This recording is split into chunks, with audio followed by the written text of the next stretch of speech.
I'm gonna play the video. I'll stop it at a point where I feel like it's needed, and we can converse about whatever like is said, or we can react to whatever is being said. Okay. All right. Turn up your stream volume if you haven't already, so you can actually hear it. Let's go. Sure. Damn mute.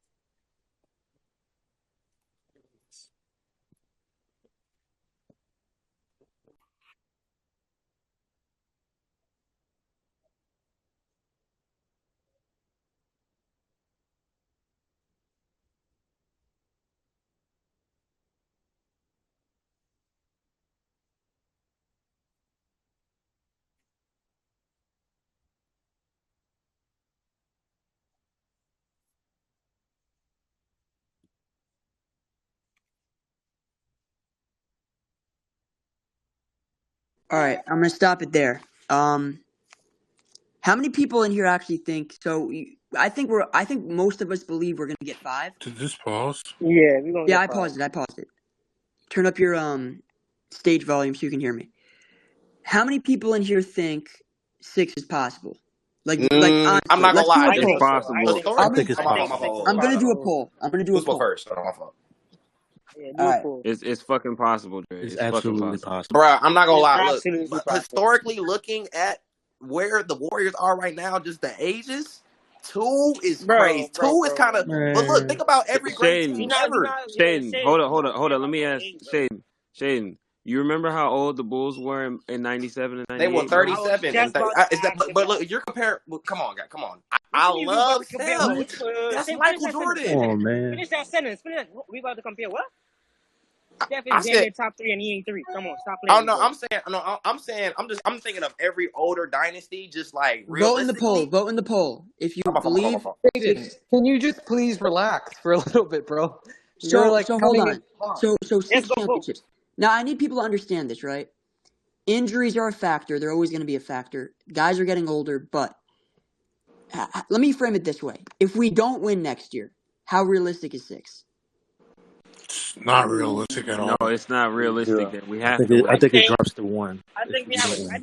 3-year window there. I really think we got 3 years. If we Drake, get can I Giannis, then we'll can I probably give get you a 2. completely a completely objective take? All right, a lot of people say 6 is realistic. By the way, 19 out of It's 20. Yeah, go ahead, realistic. Cook, Kevin. Kev. So I'm gonna say I think we can win the title this year, and that's number 5. But after that, I don't think we could win another one unless we bring in another top 10 to 15 player. Would you think that is correct, or do you think that I'm crazy? Because I think we can win this one. I can win one this. We can win it this year. But then after this year, I'm not sure. We're gonna need another top 10 to 15 player. So let's look at it this way: who are the threats to win the title the next 3 years or so? Boston, Denver, Milwaukee, Lakers, maybe. Okay, I don't think the Lakers are. I think LeBron's gone after next year. So I'm going to say this. I think it's Denver, Phoenix, Boston. and Boston. And that's really it. Yeah. Okay, so if those are the 3 teams that are – okay. Now, let's ask this. If Steph Curry is still playing at this level, even if he's marginally worse, like let's say he declines but it's nothing significant, because he's the best player on the team. Yeah.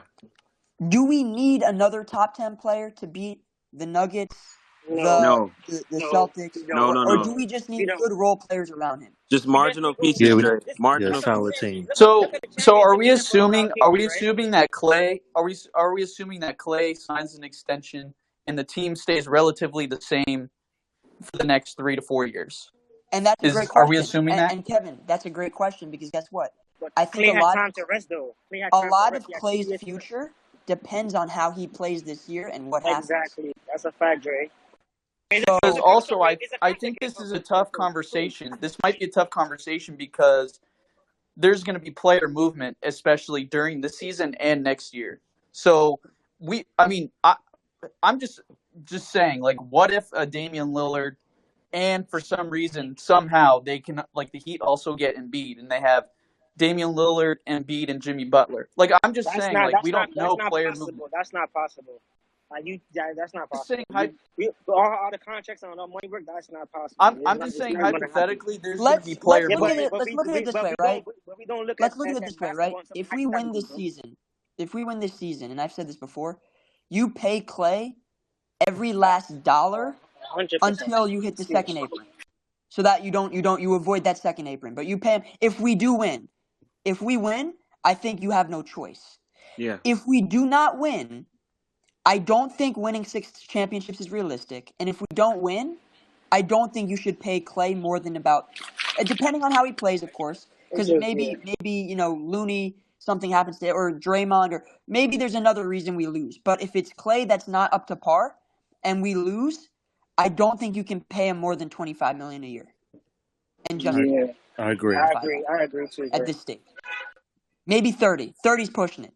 So my point though is that that's why this season has a lot rides on it in terms of actually winning 5 and then also being able to continue this run with this core and getting to 6.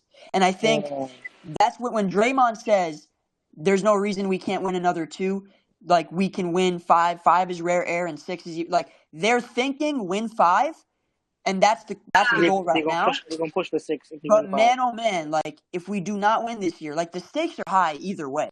Like if we win 5, we might be the greatest dynasty ever, and I'll tell you why. In terms of basketball, the greatest basketball dynasty ever. I'll tell you why. If we win 5, that's fine. If we get to 6, you talk about matching the Bulls. We have the 73-9. We have the 16-1. Mm-hmm. We have the winningest stretch in NBA history over the course of 3, 4, and 5 years. So when you look at all of the winning, the dominance against the greatest era of talent ever, then all you can say at that point is this is the greatest dynasty in NBA history. And Hey, by the greatest shooter ever. It starts from him. It starts with one of the greatest leaders ever. So, and then you trickle it down to one of the greatest defenders ever in Draymond, one of the greatest shooters ever in Klay Thompson, right? But what I'm saying is the narrative changes once we win. This is what I want Warrior fans to understand. People think like, oh, if we win 5 or if we win 6, like LeBron is still going to be viewed a certain way. Listen, we win 5, the conversation is that it's Steph's era. Of course, 100%. We win 6, the conversation is he the GOAT? It's over, man. I'm telling you, bro. Championships at this stage. So when Draymond's here saying we're going to, go for 5, maybe 6, it gives me a lot of optimism because they understand that this title window is short. This is not guaranteed, right? You're not going to be competing forever. You only have a finite number of seasons that you can actually contend for a championship. So he understands the goal this season is to win 5. Facts. And if we can get to 6, it changes a lot more of this. And Dre, here's the other thing on the flip side. Just real quick, if we end this at 4, I think we are all in an agreement that they've underachieved. 100%. 100%. So that's why this feels Kevin, hold on, let me say this. Hold up, Kevin, not to cut you off, right? But you had a tweet, and every time this comes up, I remember your tweet because you got blasted for it, and you said if we end at 4, it would be a disappointment. And you got blasted for it? Yeah. But I 100% agree. He's 100% correct, though. You should always strive for more. Exactly. That's a fact. Like, Really? I 100%. Yeah, really. This shit ends at 4. It's 100% a disappointment. Vote in the poll. Vote in the poll. If we win 4, is it underachieving? Vote. Bro, yes, bro. It's 100%. I agree. Yes, I believe it is too. I believe it is. Because you gotta think about the talent of Steph Curry's talent. Like, he shouldn't have more championship if he just ends with 4, bro. And Trini, you can't forget, bro. We left one on the table this year, dog. Exactly. The West was wide open, bro. Crazy, wide open. 2019, right? We went back to back, bro. Talk about 16 or whatever, but 2019, I was looking at it and I was like, yo, like They have one right now. You know, like I felt it. You know what I'm saying? I honestly think we could have won without Bro, KD. when people If started to Clay get still hurt healthy. left and right, I was like, oh, we're about to leave another one on the table, bro. Yeah. I'm telling you, like, So yeah. about And 90%. here's the season that I think, again, hindsight is 2020. But if we have KD the year Steph puts up 32 for the year and we lose to Memphis in the play-in, that's a title. That's I a don't care what title. Yeah. Yeah, anybody of says. course. That's a title. We have Steph Curry playing like that, and Kevin Durant signs another 2 or 3 year extension. That is a title that year. I So don't so care what look at the anybody poll, says. right? I think most fans agree. It says so. It was 90% of people believe that if we win only 4 championships by the end of this run, it is considered underachieving, which I would Of agree with. course. Yeah, of course. I would agree with. You gotta Now, think about the let me talent. ask you guys this, right? Next season, right? If we win, I think it changes a lot. I It think do, Trey. they might go all in. And let me also say this: we're not considering the Kuminga factor. And I know some people are high on him. I know some people are low on him. He's going to be up for an extension soon. Clay's up for an extension. So if we lose, one of them is guaranteed to go. They can't keep both. You can't. Literally can't. Someone's gone. Like you guys, I need people to understand. If we lose, Steve Kerr might be gone. And Shadow's been saying this Yeah, for God knows how long, a months. long time. Steve Kerr's on the hot seat. If you You said guys you don't want to. already You said you know, want 100, right? You want 100. Jim Steve Kerr said is on the too. hot seat. So you got to, and I'm just saying, some people are okay with that. Some people think, fuck Steve. He's done this. He's done that. He's flawed. Whatever. Some people don't like Steve. That's okay. Some people love Steve because he's won. Whatever. Whatever your reasoning is, I'm just saying, Steve Kerr's job is not safe. It's not safe because he pulled off a lot of bullshit last year, right? So, but my ultimate point is this. I love what Draymond's saying because you listen to Draymond, you listen to Steph, you listen to Chris Paul, you listen to Clay. He's speaking in codes right now, Jay. They've He all telling been y'all. all about winning. All Exactly. about winning. And All that to about me, winning and no all stars. that's it, man. Right? Listen, I want people in here. Look, we're going to do live watches during the season. We're going to be watching these games.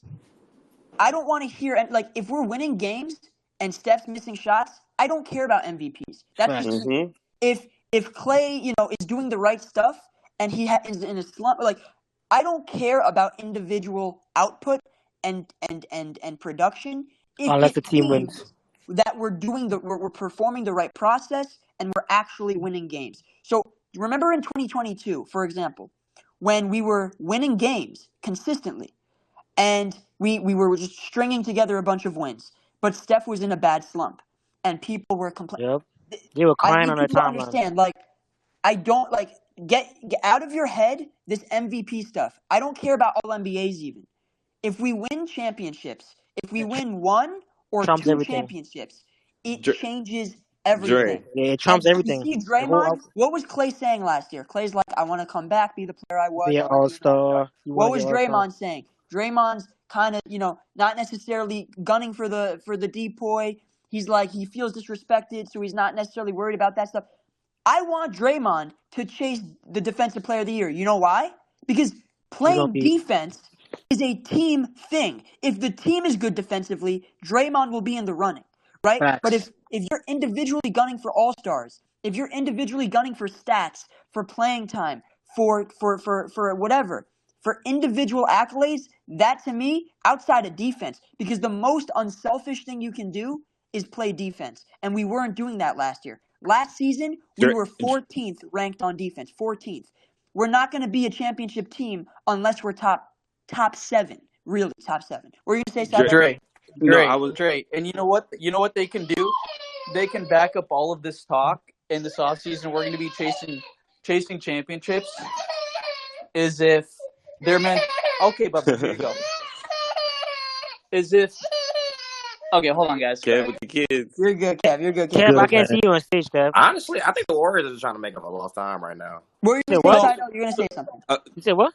So just real No, quick, what I was going to say is what their mentality coming out this year defensively will tell me how the year is going to end, if that makes sense. Because last Facts. year I was see. I sloppy. understand what you're saying. They weren't playing defense. We started out slow, But if they're coming out and they're putting a lot of intensity on the defensive side, Consistent effort. that is going to tell me a lot on how this year is going to go. If that makes sense.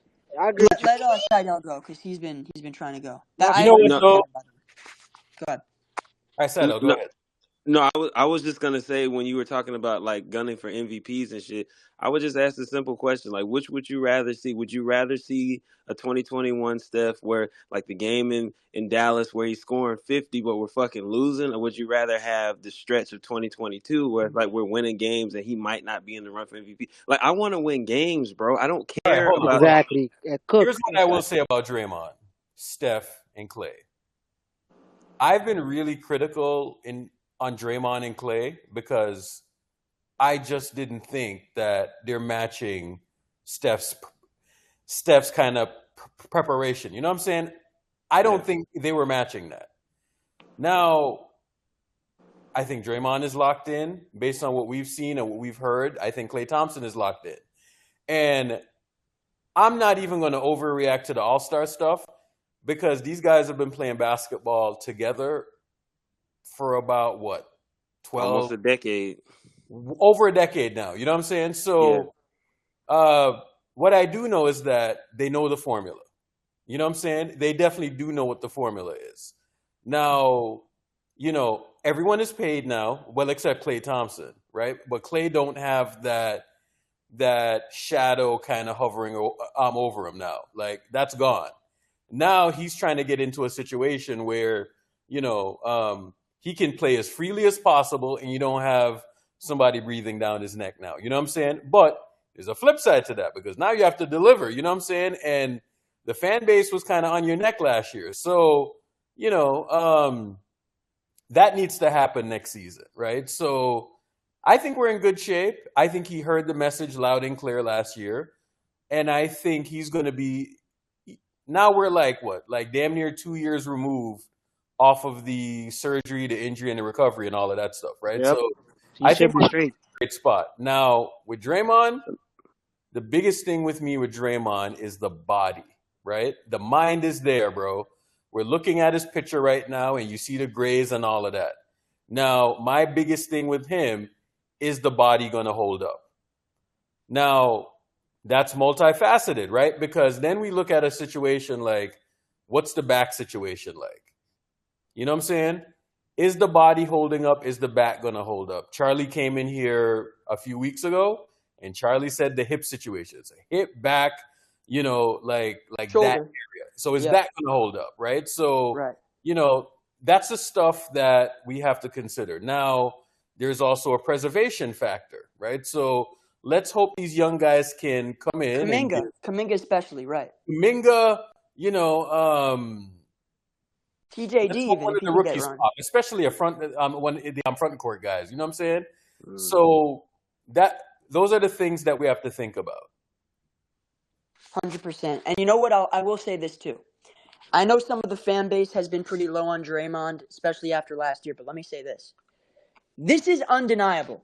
I don't care if you don't like Draymond, you love Draymond. I don't care what you say. This is literally a fact. You cannot deny this. 2 out of the last 3 seasons, he's been a defensive player of the year worthy player. That's facts. That's a fact. You look at 2021, you look at 2022, and then you look at last season. 2 out of those 3 years, we were a top 5 defense. In 2021, we were top 5 as a team, and he was top 3 in DPOY voting. In 2022, we were the best defense, and I don't know where he fell in voting, but he was literally going to win the award until he got hurt. He was going to win. Draymond pissed me off, but I will never disrespect his defense. You know what I'm saying? Like, he's invaluable, bro. That's a fact. We can't. No, exactly. And here's the other thing, right? Last season, we were a mid defense. We were literally mid, 14th. We were just middle of the pack. And still, Draymond was an elite defender individually, but he didn't feel the need, as we learned from Charlie's insights. He didn't feel the ability, the trust amongst his teammates where he could be as vocal as he once was. And see, now next season, he's going to get back to that. More communicative, more vocal on the court so we can be more connected and have more chemistry on the defensive end. Now, what does chemistry mean? It means rotating on a dime, helping the helper, peel switching, top locking, understanding how to switch on a dime, right? Like all these things that you have to do in the midst of a chaotic defensive possession. Draymond did not feel like he had the trust within the locker room to actually, do his job. And he gained it over time. But next season, we're going to start in a new year, a fresh season with new players and new faces. And so he's going to feel a greater responsibility to be vocal and be heard on the defensive end, because he also understands that it's very important to get off to a great defensive start, like Kevin said, for the season, right? We have to establish ourselves as a great defensive team early on. We cannot do this later in the year trying to catch up and playing behind the eight ball. We need to establish ourselves as an elite defensive team. Look at what we did in 2022. That's the formula, right? We were not winning games outscoring teams. We were winning games by defending and shutting them down.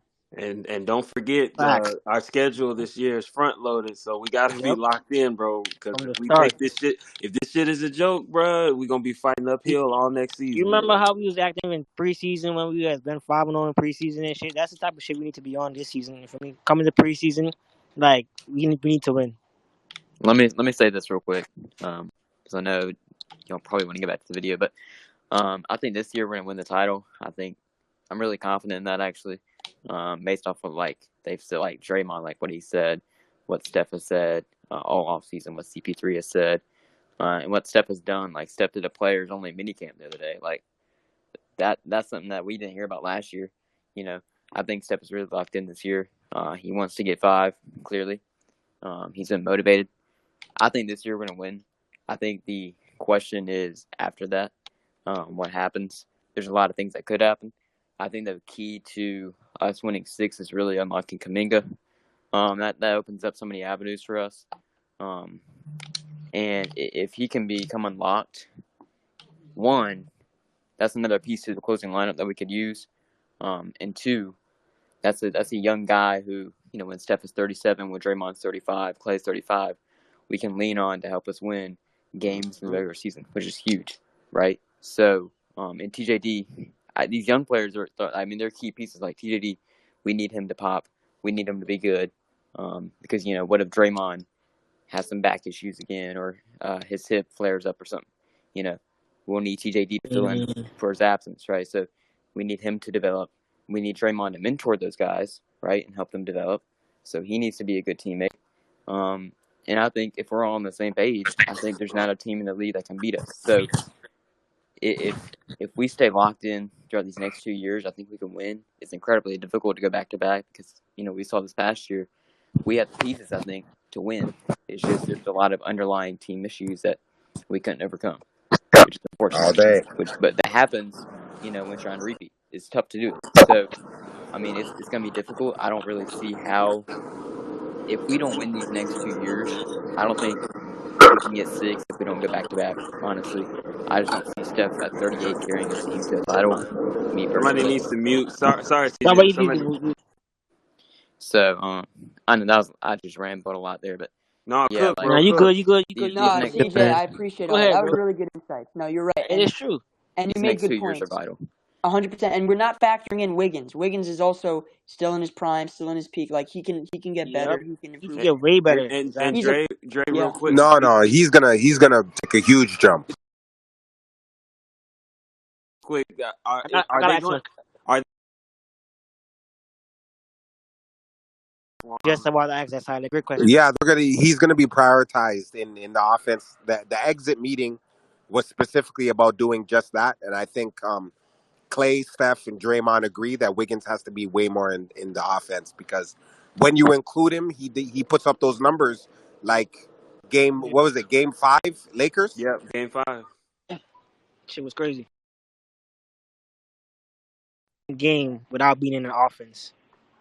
Brother, he wasn't even in no plays at all. Just off rebounding and taking no shit to the plays. rack for himself. Everything he'd have to go get himself. All the rebounds for himself. It's crazy. Just think about everything about it in concept of a team playing. You're not in the offense and you're still scoring 19 a game, bro.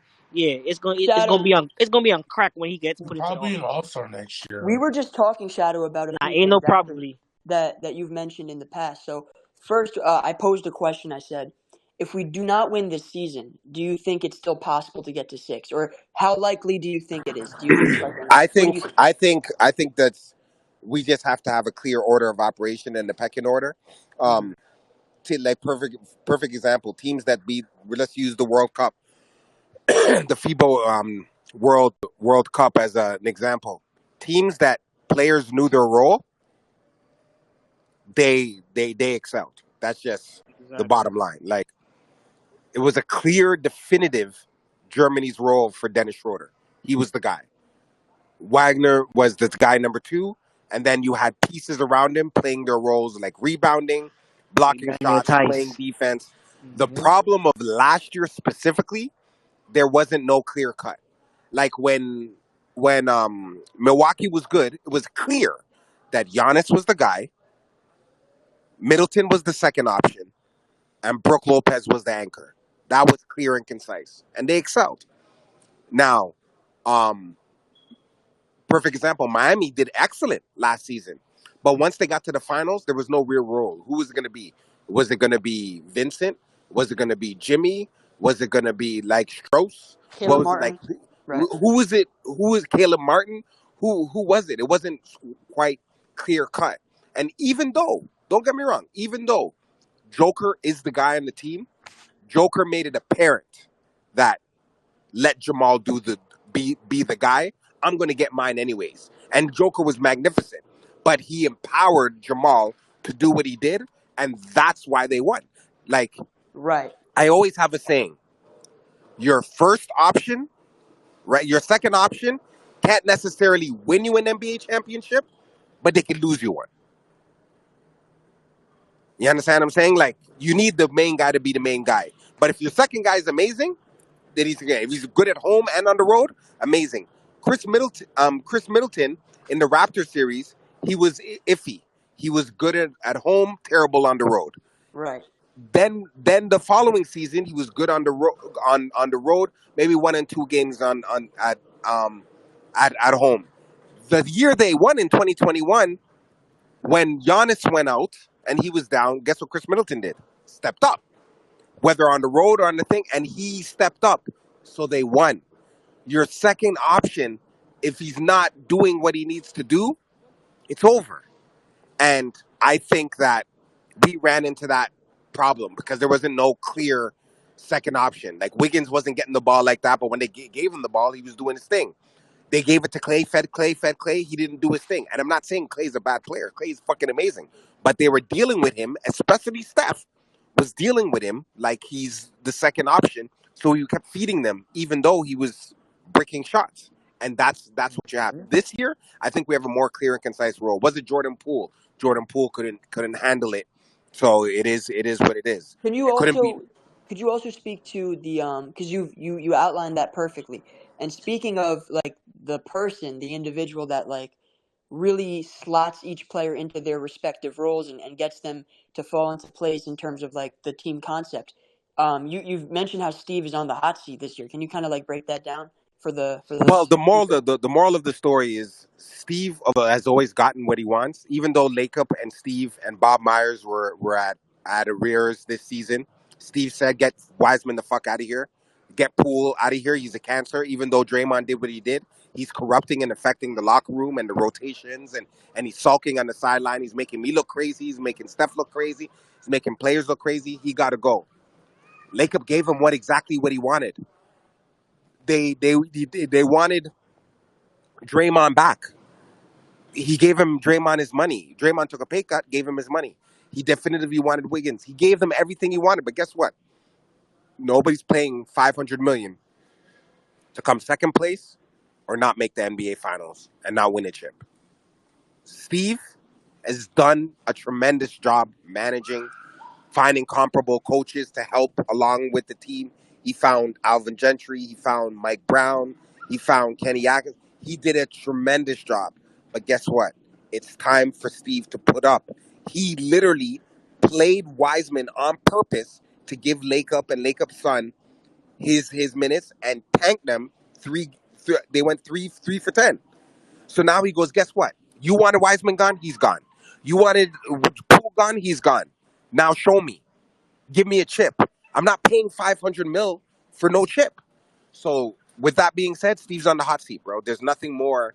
And Steph's getting older. They tried to hide the 2 timeline thing, but there was a 2 timeline thing.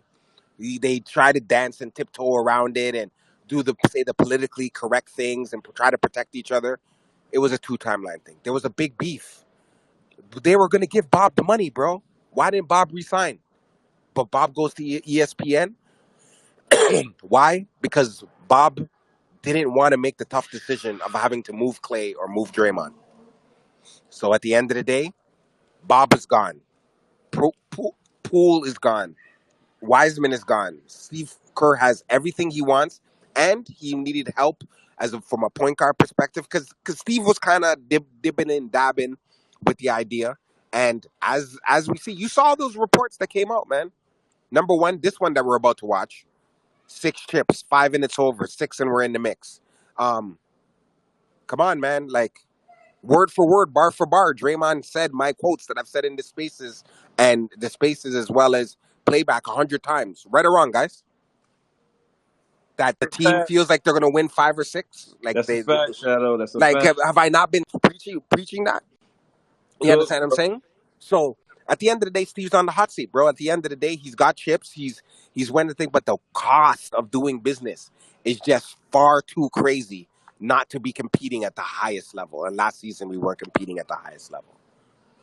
You're right. You're right. And I agree with you. I think a lot of people are on the hot seat. I think Steve is one of them. I think Clay might be because he's up for an extension and he has a number he wants. You've been saying that all summer, Shadow. He has a number he Yeah, wants. 4 years, 168, bro. Baby, that's what he wants, man. He wants 42 mil a year, bro. And listen, guys, 4 years, 168 sounds crazy, but he's looking at his peers like Desmond Bain. He's looking at his peers. Jaylen Brown like just got 304. JB, and he's like, "Hey, man, I outplayed this dude. I beat that dude. You know." And he's like, "Hey, I deserve it. Like I was the starting shooting guard on a championship team. I played. I saw eye to eye with some of these players in a series. Like, now, do I agree with that? Personally, no. But there's a Dre, few guys on the hot seat for Dre, sure. when do you think he's gonna sign? They're gonna drag it, dude. They're not. He's not signing. He's gonna bet on himself. He's gonna bet on himself, and he's gonna try to make every dollar he can. And in doing so, that means he's gonna try to have the best year possible and try to win a championship because he knows that if he Yep. has a good year and they lose, somebody's gone regardless. Dre, Somebody's I gone. know some of the takes sound so wild when I say them, man. But at the end of the day, man, like vindication comes. Sometimes it doesn't come today, but in Psalms it says something to effect in the Bible. God prepares a table in the presence of your enemies, man. Like Yep. one day it's gonna come out, man. And like, remember I told you guys about like the NBA has a new app where it does tickets, it does interactions Yeah. with fans, and you could pass. It's a community, and you could pass down tickets. I said this 9 months ago. Steve Ballmer comes out with a comment and it's talking about the tickets, and it's similar to Netflix. And I told you guys it's going to be Yep. subscription based, Yep. and it's similar to like, You did brother, say that. like every Word single for thing. word too. Early and And I say often. that, and even what SGTV. Draymond said, when I said the guy said 5 or 6, they could win 6. They could win 6. People looked at me like I'm just making shit up, bro. I'm pulling it out of my ass. Shit's nuts, bro. Shit is nuts, bro. At the end of the day, these guys are great players. Did it work out in our favor? No, but we had a lot of variables that affected it. Wiggins missing 45 games, that's huge, bro. And I'm not here to super tote only Wiggins, but at the end of the day, Poole didn't want to be a part of a team that he got punched in. So let's just be honest, he didn't want to be there. It's like, you ever been with a girl and then the last 6 months, like you don't even care? Like, you call me, you don't. 2 Yeah. days go by, oh, you forget to call her. You think that's how Poole was approaching the season, bro? The man, they were doing ATOs. Poole was in the plays and doing things, and the man's on the side talking to Moody and Kaminga and talking to the fans and looking at things, and like he wasn't even engaged. He was literally disrespecting Kerr at any opportunity he got. Publicly, he's waving Draymond off. He's not passing the ball. When he doesn't get it his way, he's overpassing and not trying to score. You understand what I'm saying? Shooting 30-footers unprovoked. Yeah, while Steph is standing right beside him, bro. Bro, that Memphis game, I know Steph got ejected off a play that Poole, obviously ill-advised shot there. I know Steph's been frustrated with Poole. Like, this is not speculation. This is just pure body language, and this is pure, fact in terms of what Shams wrote and what a few people have said in terms of remember when Steph made that speech in before Game 7 against Sacramento. Like they said by name, like that. Many people felt it was directed towards JP. Like, it's just the reality of it. So, he's gone now. So there's really no excuses. Like, everybody has what they need. Everybody has what they want. Steve has his vets, right? We got Saric, we got CP, Draymond. Obviously, Draymond's going to be doing his thing, and he can communicate. No problem. Steph has his group of guys that he rocks with Clay and Dre, and they re-signed Dre. So we got our guys, and by the way, GP2 is going to be back, Hell yeah. and he's going to be healthy. You have Kuminga and Moody looking to take a step, be a part of the rotation. So we have a lot to look forward to. Listen, a lot of people from opposing fan bases are looking past, like, Kuminga. They're looking past Moody and GP2. These are guys that are legit playoff. I mean, maybe not Kuminga yet. We haven't seen it. But we have seen Moses Moody. We have seen GP2 be legit playoff contributors the last 2 seasons in key spots, in big moments, and they've delivered, right? The hope is that we get Kuminga to, up to that, responsibility of being like a legit 6th or 7th man. I mean, probably 7th Dre, if CP's in here. Yeah. Dre, like, we got to be real with ourselves too. Our expectations can't be mediocre, man.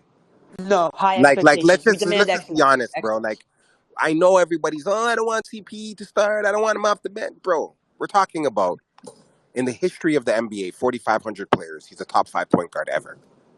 Can we just really be real with ourselves? And what we're asking him to do, he does at the highest level in the entire NBA. He does it at the highest level. That's one. Two, you could go back to Steph getting in the league in 2009. He was running around with Monte Ellis, Jarrett Jack. He had Sean Livingston. He was running around with Draymond. Like, has Steph ever played with a real point guard before? Nope. You guys really think about Never. it. Number one. Number two, our problems last season was turnovers and fouling. Jordan Poole, once you eliminate him, we go from the 29th team with the foul situation. We go into sneak into the top 10 instantly, just removing him from the team. From a turnovers perspective, he led amongst all guards in turnovers. Exactly. Damn shame. He was like third. CP3 and Corey Joseph, top 8 for assist to turnovers ratios in the league. And Kevon Looney. And Kevon Let Looney, me yes. tell you something, bro. I don't think we take this into account, and I'm going to add to your point, Shadow. When you're turning over the ball, it is detrimental to a defense. Exactly. You know what I'm saying? So I'll give you an example of this. In 2021, we used to turn over teams a lot, right? And we were running the highest offense in the NBA just based on turning over teams. That was happening to us last season, right? So it's like when you see the defense slip, the offense slip, it goes hand in hand, you know what I'm saying? And they tried to give this guy a bigger role this year. And it was just turmoil, because, again, you have to play him because he's making $30 million a year, right? So now it's not a situation where he's making $2 million a year and you can just bench him for Damian Lee. That can't happen anymore. You know what I'm saying? Like, that's why I didn't necessarily want to pay him right off the bat, because I just was not sure that he was that guy. Mm-hmm. People saw the run and they were convinced, and I'm like, I'm not so sure about that. We should have paid Wiggins, bro. Nah, I mean, it's not like one versus the other, right? But what I am saying is that if a guy is not closing games for you, and if he can't stay on the court, I don't think you should be prioritizing his contract over 2 other people that can stay on the court and on crunch time minutes. That's just what it comes down to. So when we're talking about prioritizing and doing this and doing that, that's probably how they should have done the pecking order. Not based on potential and two timelines, and that's where the two timeline fucked you because if you're there saying that two timelines this and that, and you're saying that this guy played NBA Finals minutes and this, that, and the other, and he is the bridge to the future. Once you start saying that, and there's like glaring flaws that you could even see when he's playing well, you got to look at that, bro. Like you have to look at that. It's crazy. We just spoke for 45 minutes on the first 30 seconds of the clip. So let's play like literally. That's crazy. So let's play a little bit more. There's content for days, Drake. Content for days. There's about 4 minutes left of this. Yeah, we have 95 people in there. That's crazy. Shout out everyone. Shout out to the chat. We're gonna do a giveaway after the stream. Please join if you're a visitor. Yep. Yeah, I see 27 visitors as well. But shout out to the visitors too. Whether you're hate listening or whether you're a fan, shout out to y'all. Shout out to y'all. 27 visitors is crazy. It's crazy for real. All right, so make sure you have your stream volume up, and we're gonna play this video again. All right.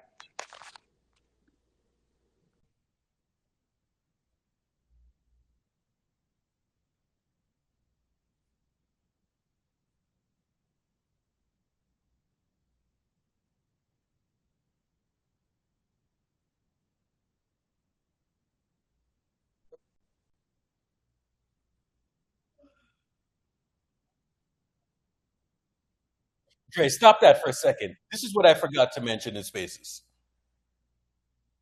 Correct. What do you mean by that, Steve Kerr? That sounds like fucking sabotage or some shit. Bro, are you kidding me? That's the Drewski. What do you mean by that? Right? What do you mean by that? Yo, so people say that we're hard on Steve Kerr. He's won 4 championships, this, that, and the other. You see that shit right there, bro? Anytime they lose, he says some stupid shit like that. I hate that right there, bro. I forgot to mention this on the Spaces because I did watch this video.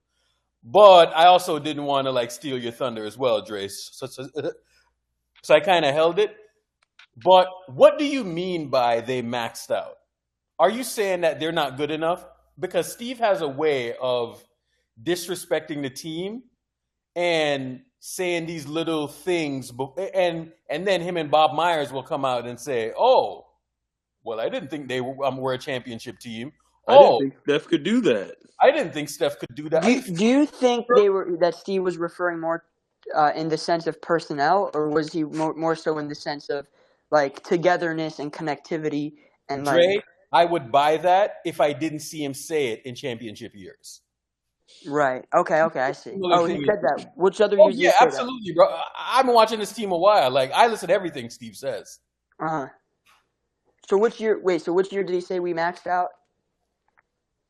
Was this the only one, or did he? Well, he didn't say maxed out, but he said things very similar to what he's saying. And what he's really saying is that, and he always says a thing where he's like, "Oh, the team is not that good."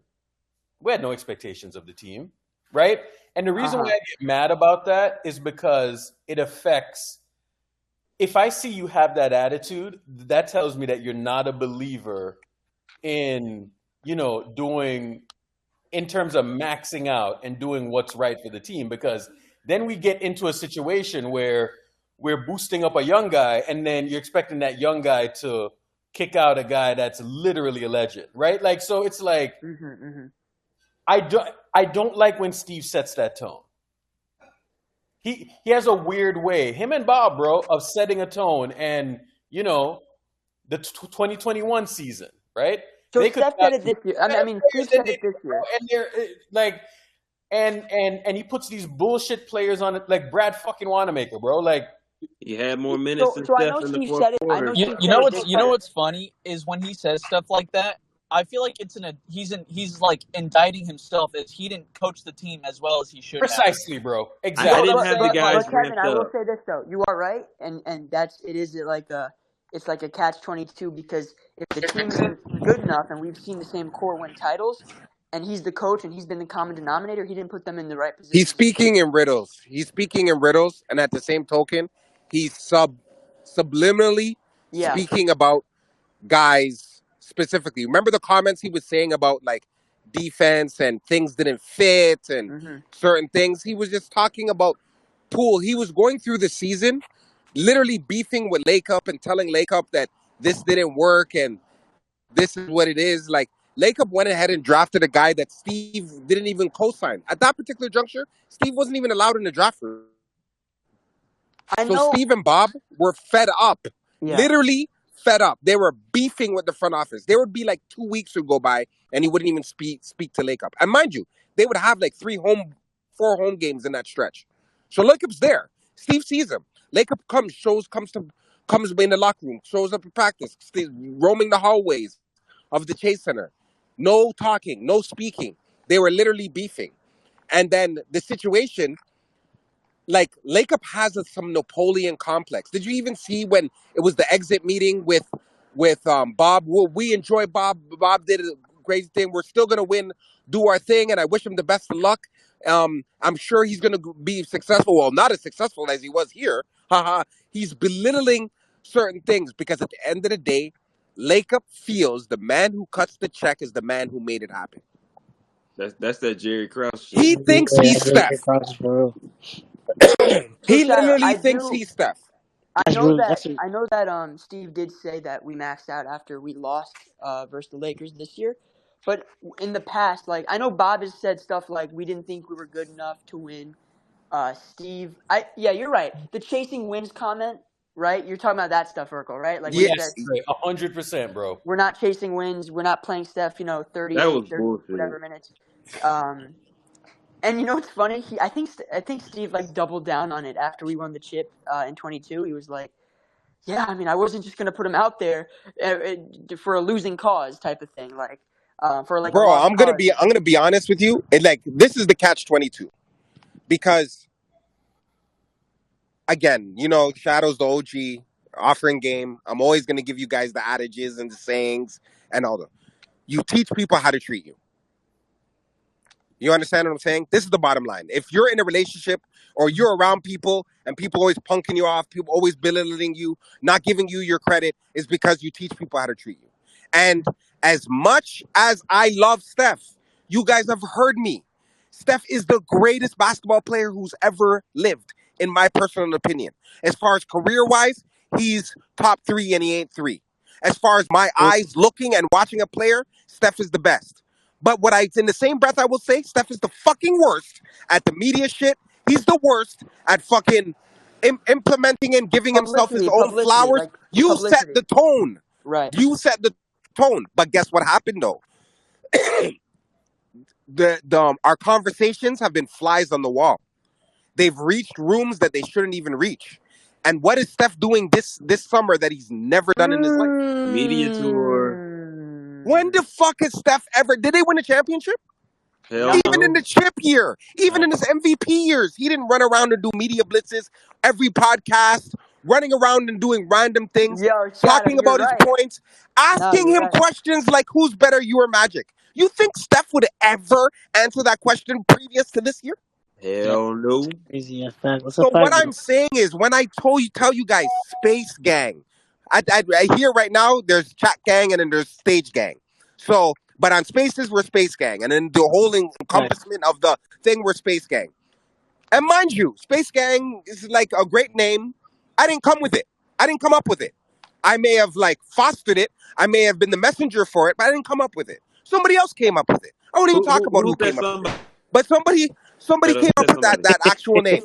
So with that being said, this man is running around doing a tour, stating his facts, doing what he's doing, and he's sending messages, and he's setting the tone, and he's speaking highly of Kaminga, and he's speaking highly of CP3. So this is what I don't understand.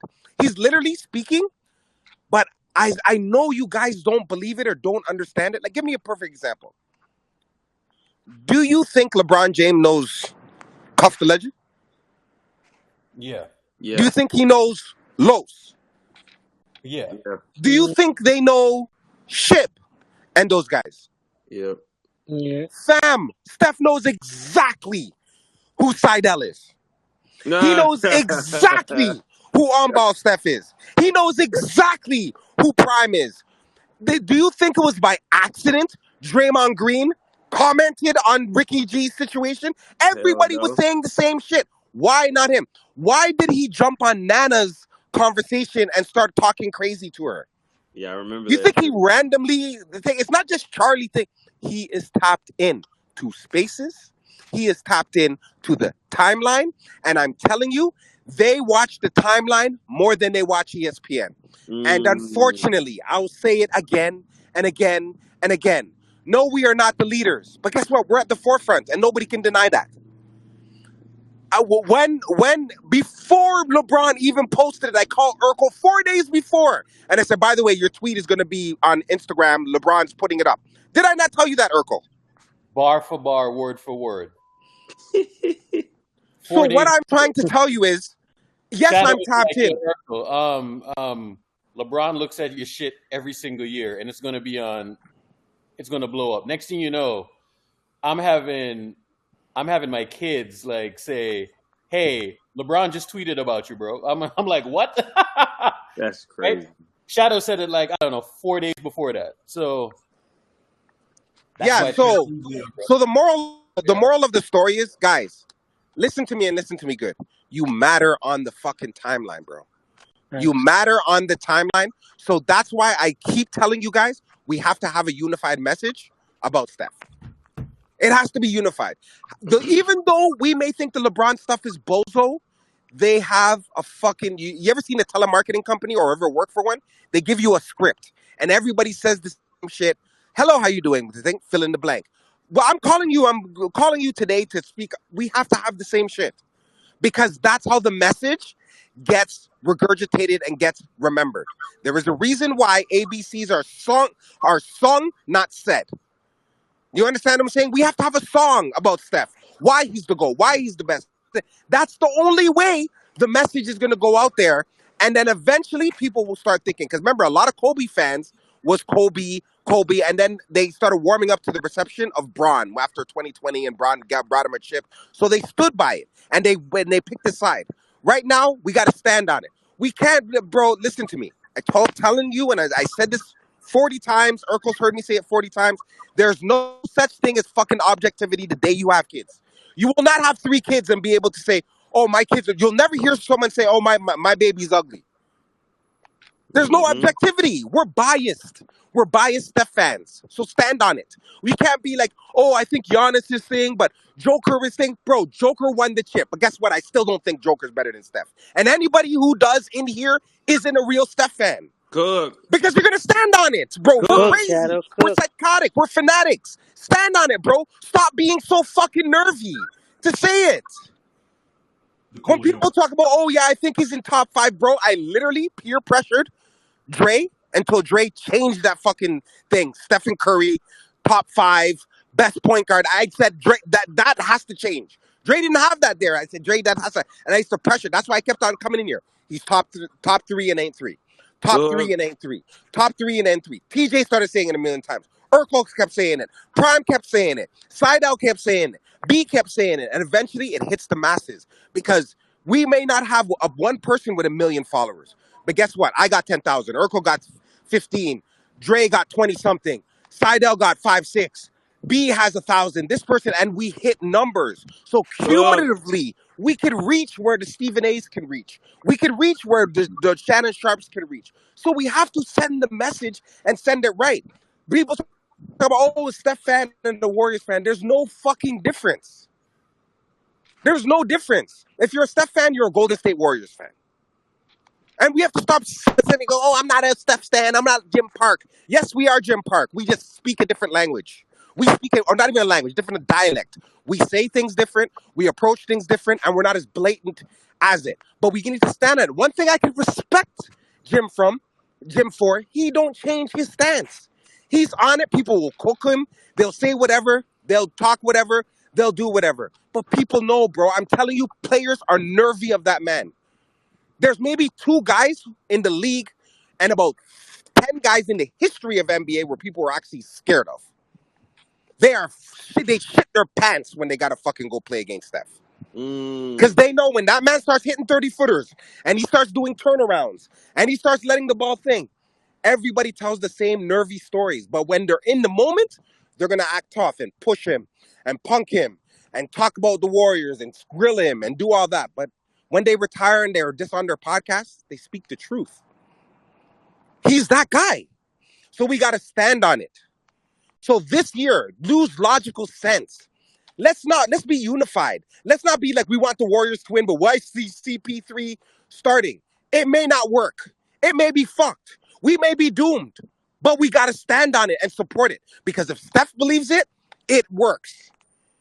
He may start 2-3 games when he may go to the bench. So whether he's in the bench, he's starting, he's doing whatever, we stand on it. Just like with Loon.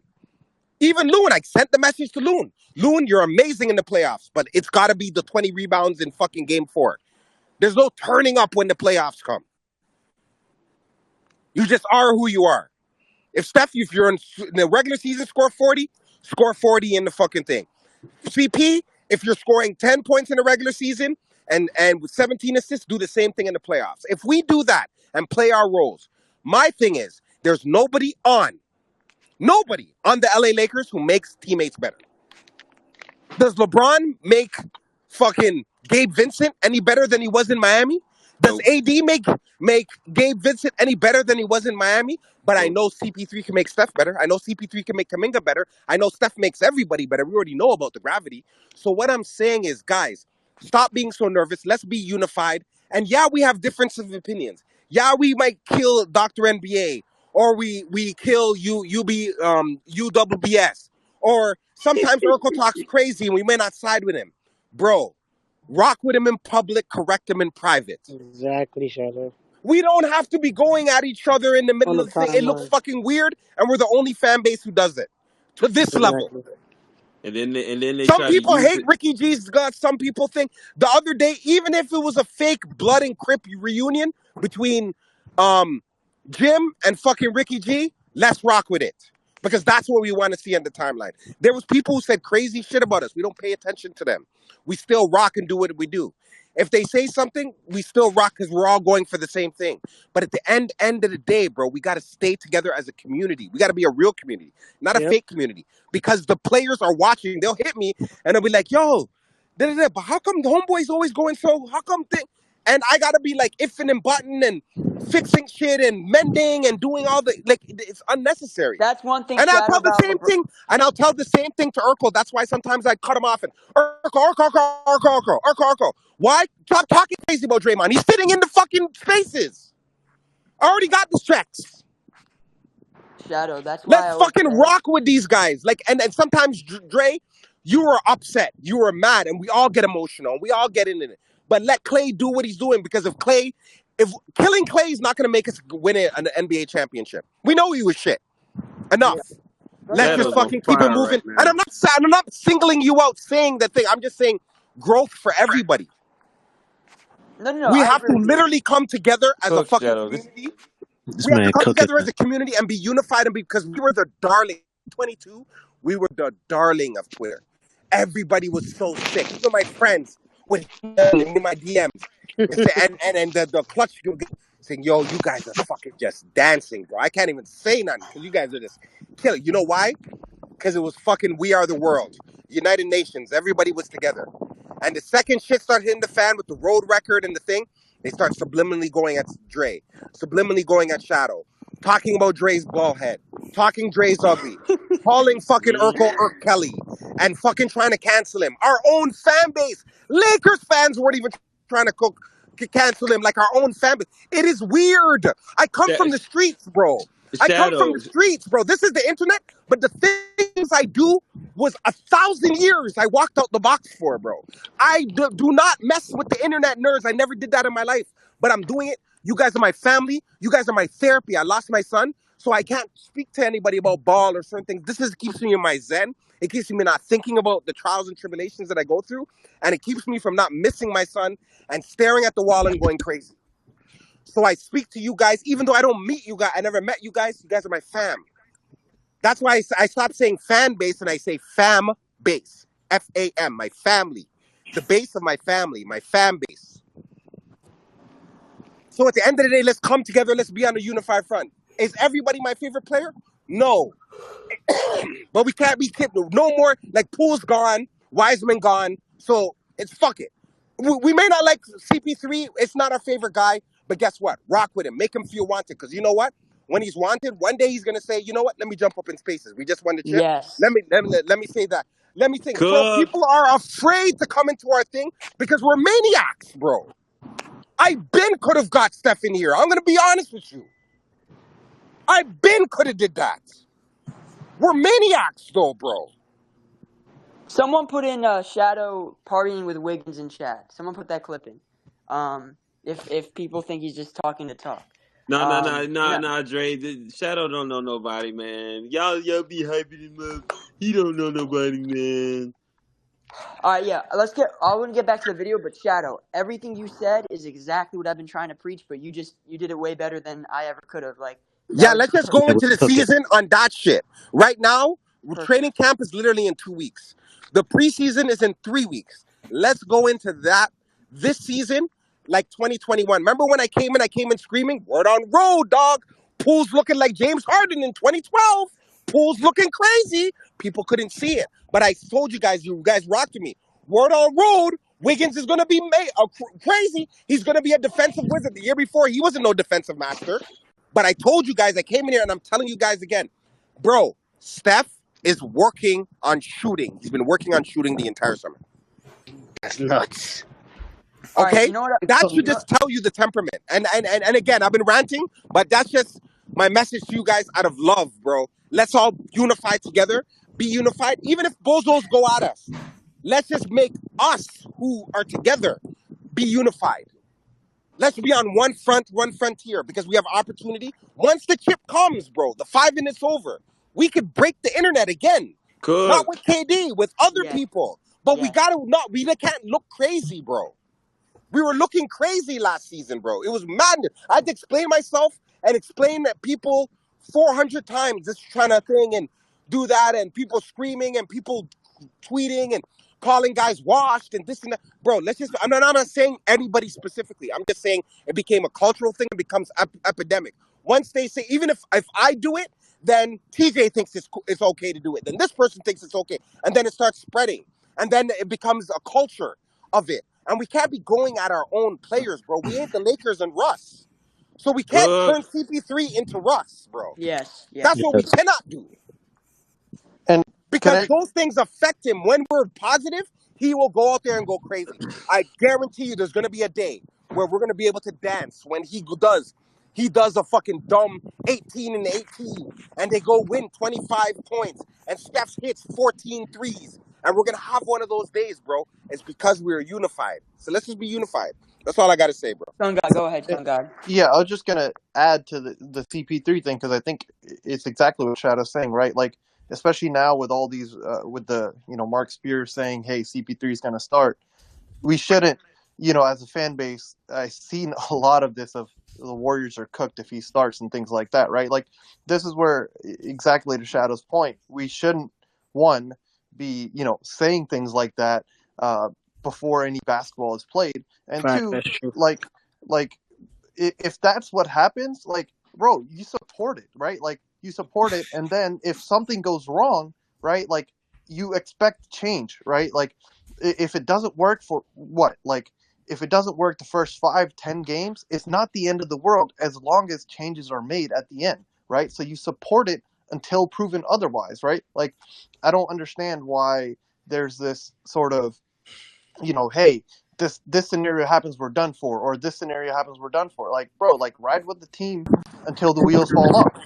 Like, Yo, Bro, really that and simple. Sun God, you're cooking, and I don't mean to cut you off. I'm going to say my little point in the mouth. Bro, it's Trojan horses. A Suns fan or a Houston fan will come into our space and say, oh, you guys are done. And then people think about it and it goes, off the bench, you'll probably work. But I think, so they just want, these are Trojan horses to corrupt us and for us to turn on CP3. Bro, we're talking about a top 5 point guard of all time who did 13-9. And by the way, that 13-9 is better than the 20-4 that Poole did.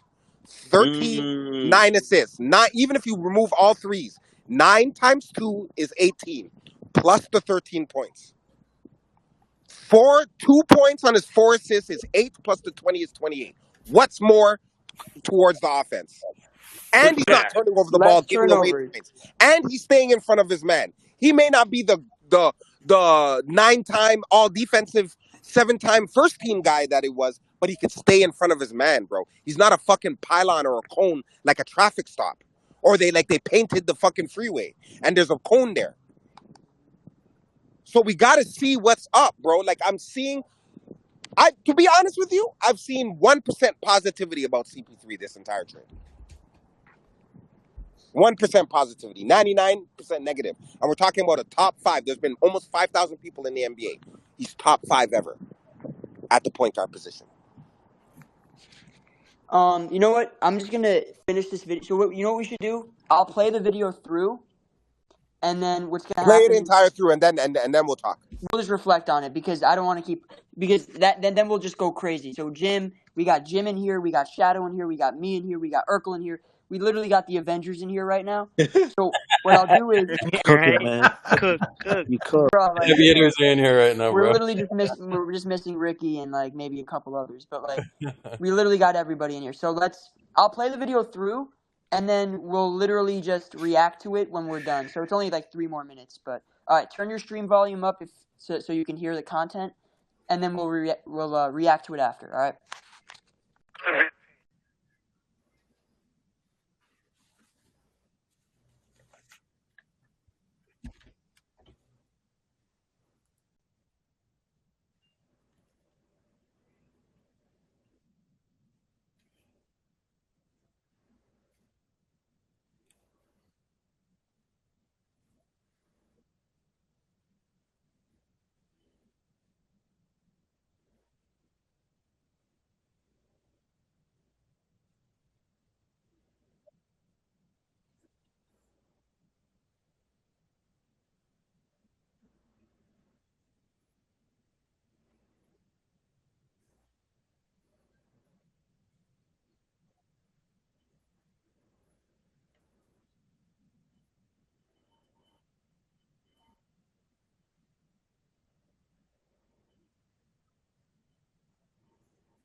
Damn.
All right, I think that's it. That's crazy. Isn't it funny that Draymond could say he could learn from Chris Paul? Isn't that crazy? We've come a long way, bro. Come on, it's crazy. We've Think come a long way. He called him. He said, "I'm a call student him of a the game. student and Chris he's Paul's the the master." master. Like, That should yeah, give the fan base an insight of how No, but here's crazy the this thing year though. about to be. Draymond, if you listen to him, he said even when Chris Paul didn't play for the team, he said similar stuff complimenting him before. So, I mean, I was listening to an interview one time, and he was pointing out how Chris Paul just went from team to team to team to team, and every time he would go to one of these teams, he would elevate them. You know what I'm saying? So, I mean, yeah, he hasn't won a championship, all of that stuff, blah, blah, blah, blah, blah, right? We understand that there's levels to this. But, if you're going to take a team that didn't make the playoffs the year before or was projected to the finish, Suns had 34 wins the year Facts. before. Urkel. Yeah, And yeah, bro, Urkel, and my main takeaway from that is he said the vibe was great. Like that's a good sign, bro. yeah, the vibes thing for me personally is super important. Exactly. He said the vibe was Vibes thing, great. bro, Like, crazy. like in the preseason, I thought the vibes were great. They were playing great in the preseason, all of that stuff. Once that punch happened, bro, it was a wrap. You know what I'm saying? Damn, who's yawning like that? Fuck. It's me. Yo, what up? Remember, What's going on, Jimbo? Oh, Jim, What what's up, up, Jay? Jim? What up? remember when the vibes were so good? yeah. Remember When when they're the in vibes were Japan, so good? We were fucking baseball and practicing, Yeah, bro. Right? Once that bruh. punch We were happened, playing bro, and baseball and dog. Wait, I this, thought this was a 30-minute interview or some shit. It was like 3 minutes. Yeah, bro, this shit was like 10 Oh no, minutes. it was like 5 minutes, Jim. We really dragged it. But Damn. Jim, did you have anything to like point out? So the last few minutes there that we listened to straight through, he basically talked about. So okay, I said this weeks ago when we traded for him. I was like, bro, I know that some of these dudes are gonna be thinking like, bro, their mission, their collective goal is going to try to get CP a championship. I said this. Draymond comes out and says verbatim what I said. And what I said, I had no sources. I just said that out of feeling. Like, if you, as a competitor, right, if you have a guy that is before you who hasn't won yet and you've won, you naturally want to share that winning experience with him and try to like make it a goal of yours to like uplift them because they're part of your team now. So it's like Yep. almost like and you're creating a goal for yourself and trying to make things kind of you're adding some juice to it, right? It's kind of the same thing with KD, right? When KD came, like he hadn't won yet. It was a new fit. It was a new look, but like it was part of the challenge. It was part of the excitement of like a new face, a new team. And so I was like, yeah, like there's definitely going to be this idea, this level of like, let's come together and let's try to win this dude a chip who's never won before. And then Draymond says that. I was like, oh my God, that's exactly what I kind of Dre, referenced a little while ago. And then outside of that, like he kind of said the usual stuff, like I didn't like CP, whatever. My hate for him was at 11. That makes sense. I mean, they're both competitors. I think they're gonna love each other actually on the team. I think they're gonna love each other's competitive Yep. spirit. Because They're they gonna both feed off vocal. each other, 100%. see, Yeah. Dre, I wanted to Facts. add to your point about like the CP3 winning the championship for him too. Like, I think the other part is too, like, when you've won as much as they have, right? Like, won 4 championships, you need something to like motivate yourself. You need a new challenge. You need something to, like something different to focus on. And yeah, CP3 is it's an avenue of a sort of like a refresh, right? Of being able to do something that you've done before, but adding a twist to it, so it doesn't feel like the same old, same old. You could kind of tell, like at least this year, right? Like there, you could definitely see it reflected in their attitude of there wasn't really that focus, that edge, right? Because there wasn't really a new challenge this year, right? Like obviously going back to back is you could say that, but there wasn't a twist or a variety or nothing that made it seem brand new. And I think that part of adding this extra twist of having it feeling brand new is very important, especially when you have guys who've been to the mountaintop this often. The biggest 100%, problem for me, 100%.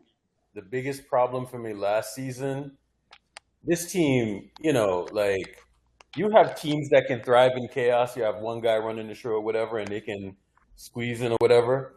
But this team, bro, if they are not connected, we've seen it over and over and over again. If they're not connected and there's turmoil, they're not going to do as well. You know what I'm saying? And they thrive off of that connectivity just based on how they play. And, how they play it can be a blessing and it can be a curse, right? So, it's a big deal, man. So I think a lot of people take that for granted. Oh, if you guys Yeah. haven't subscribed already, subscribe to my YouTube. It's in shout out CD. Appreciate you plugging it, and subscribe to Urkel's YouTube too. If you guys can plug that, subscribe to our YouTube channels. Because guess what? During the season, we are going to load it with content. Just completely, it's going to be with tons of stuff. So, if you haven't already, what were you gonna say? Someone was gonna say something. Me? I was just go gonna ahead. say, at least my big takeaway from this interview was Draymond's mindset. It was honestly, I thought his mindset was very encouraging because it wasn't about, there was no me, right? It was all we. Pause. Because everything That's he crazy. mentioned was basically about, he was not ignoring what happened last year, right? But it was more of like that's in the past, and let's move forward.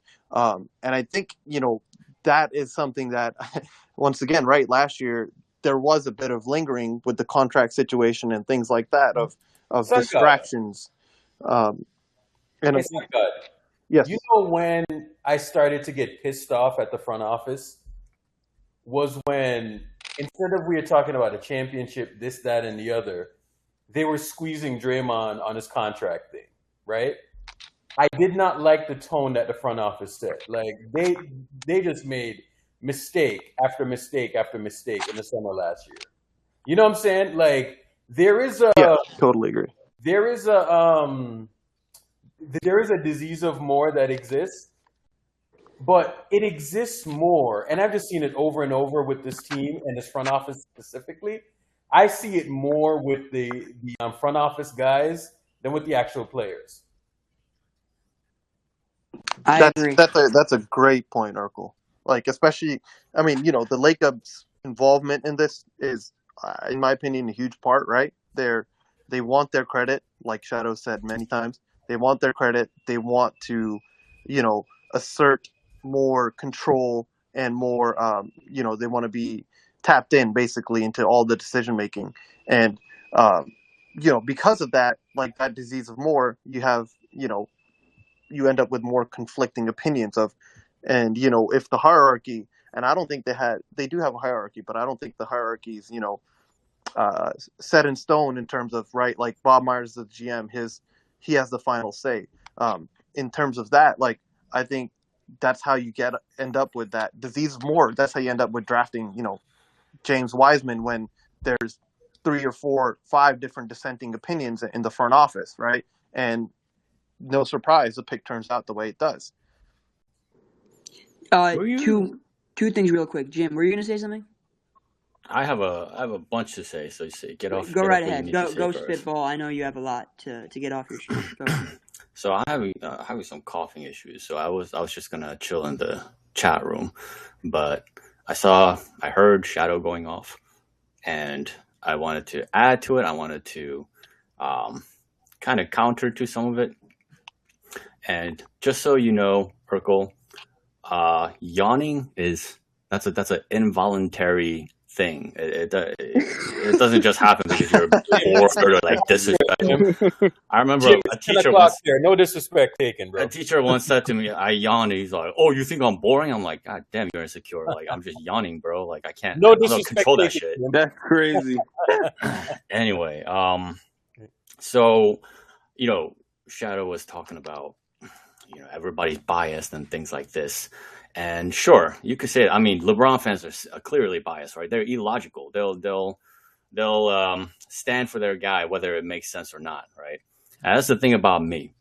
I don't like, the reason I'm a fan of Steph Curry is not because I knew from the get-go that he's the greatest of all time. If I said that in year 3 or 4, then I'd be an idiot, right? That's inobjective, right? That's not, that would be more than biased to say something like that early on. But as he continued to show what he can do, and the more he won, the more he showed all the things that he could do that nobody else could do, it became clearer and clearer and clearer and clearer that his trajectory is the greatest of all time. And if it wasn't that, I wouldn't be fucking saying that just because I'm a fan of Steph Curry. That's biased. That's inobjective. If I say that without any logical reason behind saying something like that, right? So for me, I don't say anything that isn't fucking true or something that I can of Steph Curry is that you can back up what you're saying with evidence. And I mean, I'll be posting plenty of stuff on my YouTube channel. Like I always say that, but it will be there in terms of why Steph Curry is this, why LeBron is that, and the evidence will back it up, right? So there's that. The other thing is, I understand the importance of being positive and supporting the players that are on the team. However, you can't just ignore things that are going on that is true and that is negative just because you want to stay positive. Like at some point you need to speak the truth. For me, right? I go into every season believing that the Warriors are the favorites because they have the best player in the league. It just, obviously everything around him has to be right. It just can't be one guy, right? Michael Jordan couldn't do it all by himself, right? There needs to be a certain level of support system. There needs to be a certain level of defense. There needs to be a certain level of veterans from top to bottom. These things all go hand in hand when it comes to building a championship caliber team. You just can't have the GOAT on your team and then the rest of it is shit and you're not going to win, Like if Michael Jordan had David Lee as his primary power forward, main pick and roll partner, he would have never won a championship. Believe me. So how the team is constructed is huge. And for me, I see signs, right? And there are certain signs, like some certain things that are like minor and you can get away with it, whatever.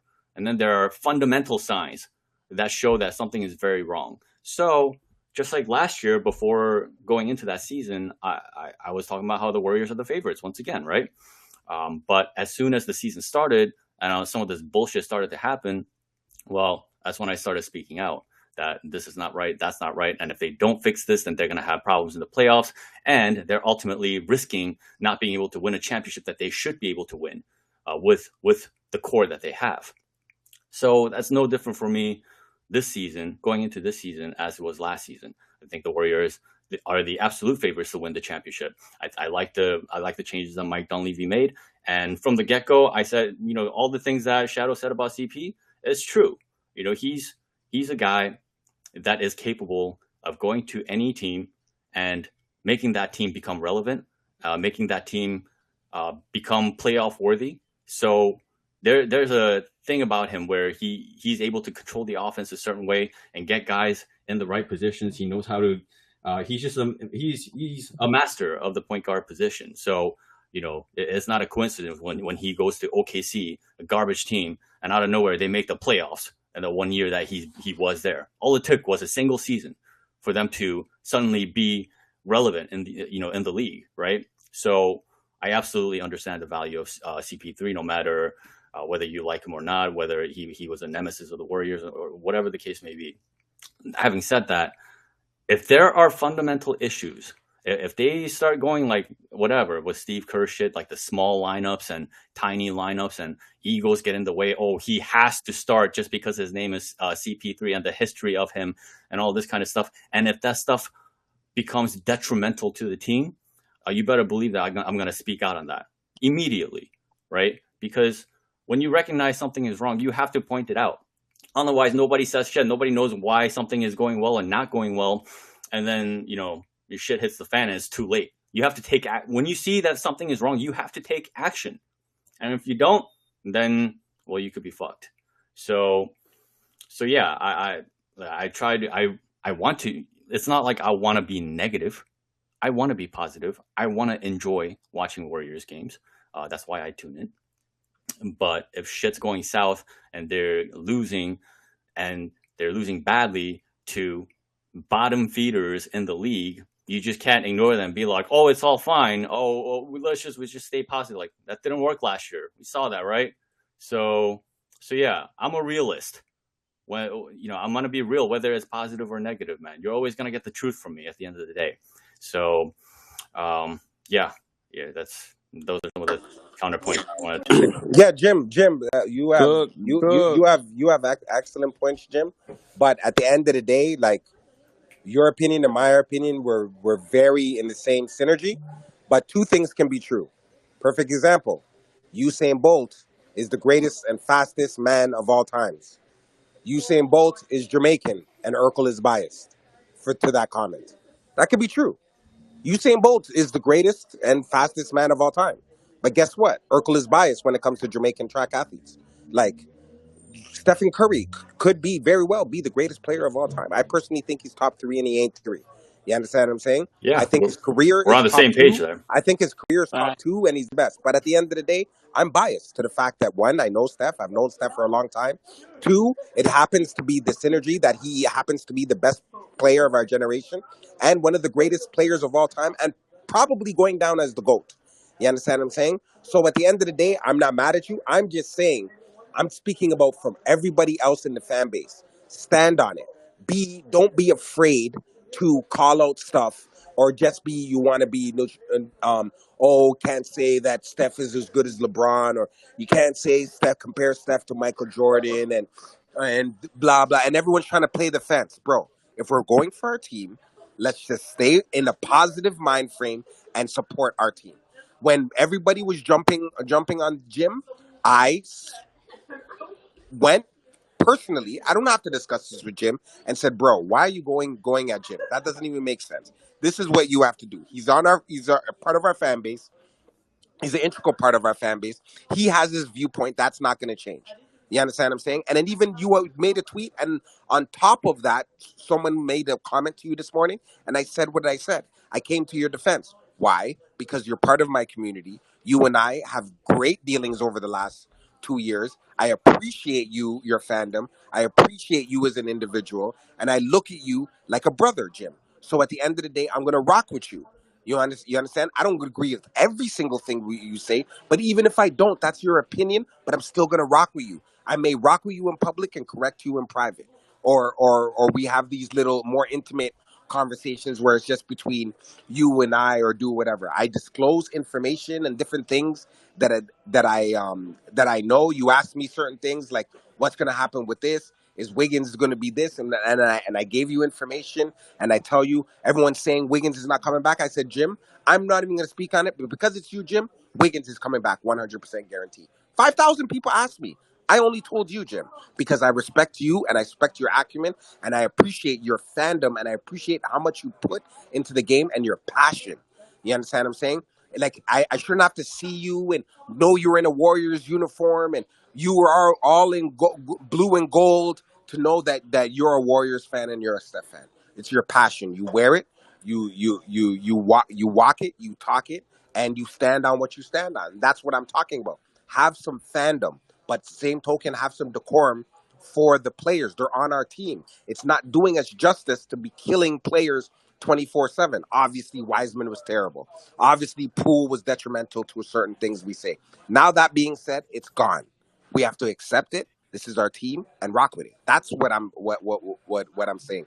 But anything that you're saying, as far as your fandom is concerned, as far as what you believe and thing, I wasn't specifically coming at you or anybody. I'm just saying in general. Let's just come together because the players pay attention. I talked to multiple players on the team.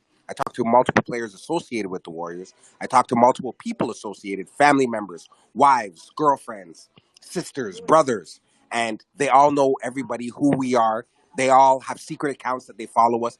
And sometimes they come to us to check the tempo on how the team is actually doing because we're going to say how it is. So I'm just saying, going in, this feels like 2021 to me. We have an opportunity to stand together and dominate the timeline. Last season, we were despicable. from a Yep. fandom standpoint as well as a team standpoint. Hmm. We have an Hmm. opportunity to correct that. Let's go in and be positive from a standpoint of us unifying together. If the team is ass and is not playing good, we could call it out. If Kerr is out to lunch, we're gonna call it out. If Draymond is not playing up to his standard, we're gonna call it out. If Wiggins is not playing up to his standard, we're gonna call it out. But at the end of the day, let's go into the season on some positivity because since CP3 has been acquired, I've seen 1% positivity on that situation for a top 5 point guard ever to come and play beside Steph, who's never had Steph, Clay as weapons. Wiggins, the athleticism of GP2, Kaminga, he's never had this, bro. And Blake was fucking out of this world, but he wasn't Kaminga, bro. 100%. All great points. I just want to do two more things here. I'm gonna go over this article just really quickly. There's a couple great quotes that I took away, and Okay. then we're just gonna watch some clips of Steph and Moses Moody working out. Because Steph and Moses got some work in, so we're gonna watch that a little after. But I just want to spend a few minutes on this. So, okay, this quote right here, and Draymond said this in his interview. So Steph texted Draymond. He said, "Yup, we're still right here. We ain't going nowhere." Again, this speaks to the psychology of Steph, man. Like, he is so hell bent on like making sure that his place in the league and on the Warriors is cemented. So you could just tell he's locked in. This is a quote. This is a text that tells me how locked in Steph is. Like, he's always locked in, but this to me is another level of like we. He says we ain't going nowhere. We still right here. Like, we. So I'm telling you, bro, he really wants to win next year. You could just tell based on how he's been moving and based on what he's been saying. And I'm telling you, man, he sees like there's only a few more seasons of this stuff that's, we're gonna truly be able to contend for. So we might as well maximize it, while we can still play at a high level. So that was one thing I took away. And then looking through, there's a couple more. So Draymond says he hated Chris Paul. Dunleavy mentioned that he wanted to hear from both Draymond and CP3 when the trade was about to be made. He wanted to hear from both of them. He said, really, anytime we make a big move, whether it's Steph, Clay, Draymond, you want to feel it out before you make it and consult them on it. He said initially Chris sort of had some pause, but then they thought about it real quick and said, let's do this together. This is going to be great. So they're all on the same page here. They all were consulted and were all welcoming and embraced the idea of playing next to each other.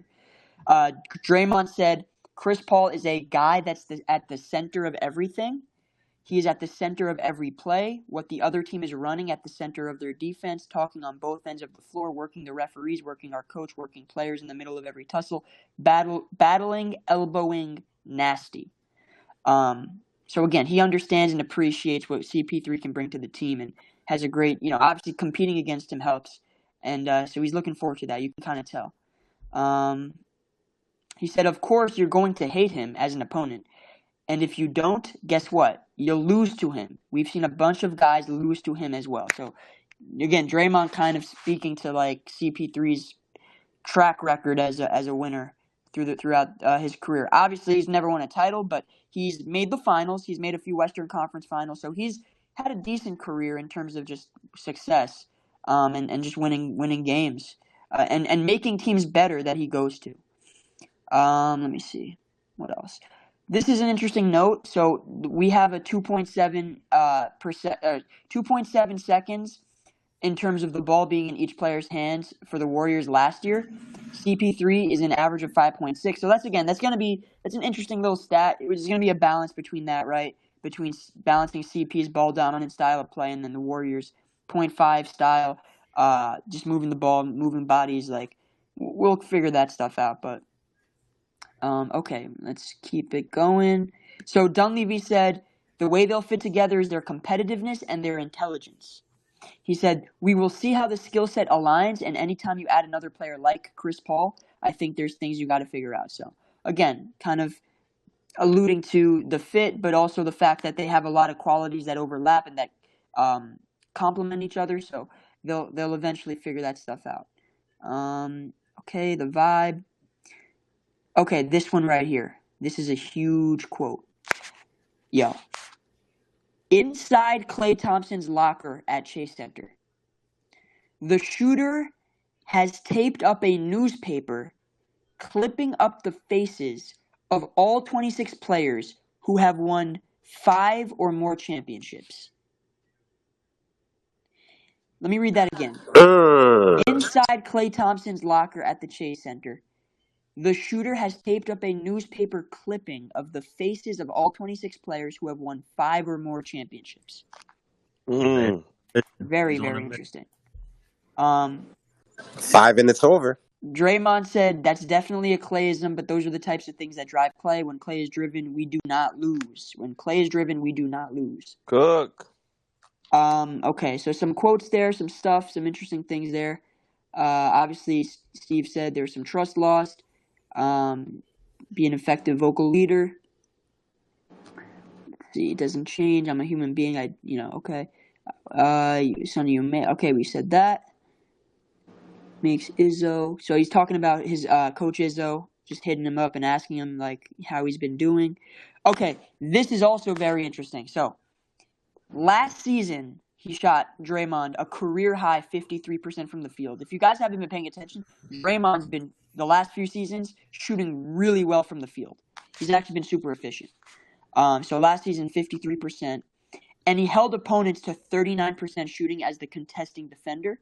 Second best in the NBA among players who contest 500 shots. So again, the defense is still elite. Obviously, it didn't translate in terms of team concept, but individually, 39% as the contesting defender, bro. Incredible stuff. Dunleavy said he's getting into his 30s. Does he still do the stuff that he's so good at? I think the answer is pretty clearly yes for us. Once the season ended, sort of everything we could do to retain him and get him back on board. So the idea was to bring Draymond back, of course, and we did. Last thing, couple more quotes. He said, we have to bring this group back together as one. You couldn't break our team. You may break one guy, you may break two, but you cannot break this team, and that's what makes us unbeatable. Unbeatable. Okay, few more things. So he says, okay, last thing here. He says, the Lakers have done it once, and that's great. And he's speaking on the fact that the Warriors had never lost to a Western Conference opponent under Steve Kerr. It hadn't happened since Chris Paul's Clippers in 2014. He said the Lakers have done it once, and that's great. Now someone has to do it again and again, and I don't foresee that happening. So, again, locked in, there's pride there, man. This is a quote of pride. He has pride, man. Obviously, they let it slip away against the Lakers, but he says someone has to do it again and again, and I do not foresee that happening. So we'll see if they stay true to that word. But some good nuggets here, some good quotes, some good takeaways. I like the details. I like the insights that was provided by Dre.